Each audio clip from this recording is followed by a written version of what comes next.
প্রত্যেক পয়গম্বরকে আল্লাহ পাক তিনটা গুণ দিয়েছেন। একটা হলো ওহী, কি দিয়েছেন? ওহী। নাম্বার 2 হলো মুআজিজা। নাম্বার 2 কি? মুআজিজা। নাম্বার 3 হলো হুসনে খুলক, সুন্দর পুত পবিত্র চরিত্র। জোরে বলি সুবহানাল্লাহ। এই চরিত্র আমাদের নিয়ে আসার দরকার আছে না নাই?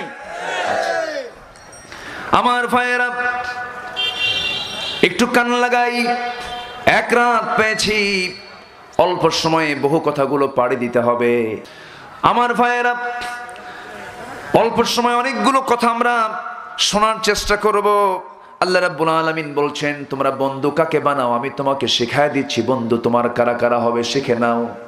তোমার বন্ধু হবে 3 জন। কয়জন বলেন? আসতে বলবেন না, কয়জন? 3 জনকে তুমি বন্ধু বানাবে। এই বন্ধুত্বের প্রাচীর তৈরি করে জান্নাত পর্যন্ত তুমি চলে যাবে। জোরে বলি সুবহানাল্লাহ।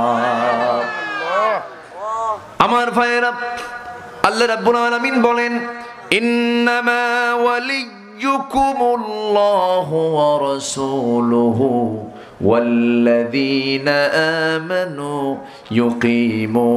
والذين آمنوا الذين يقيمون الصلاة ويؤتون الزكاة وهم راكعون। জোরে বলি আল্লাহু আকবার। এই বন্ধু যদি ঠিকঠাক মতো বানিয়ে নিতে পারো, তোমরাই হবে আল্লাহর দল। কার দল হবে? আমরা দল করব কার? আল্লাহর দল। এই দুনিয়াতে দল মূলত কয়টা বলেন? মূলত দল কয়টা? 2টা। একটা হচ্ছে কার দল? আল্লাহর দলের আরবি হলো, কোরআনের ভাষা হলো হিজবুল্লাহ। বলেন কি? আরো জোরে, আরো জোরে। আর যেখানে আল্লাহর দল নাই সেখানে কার দল?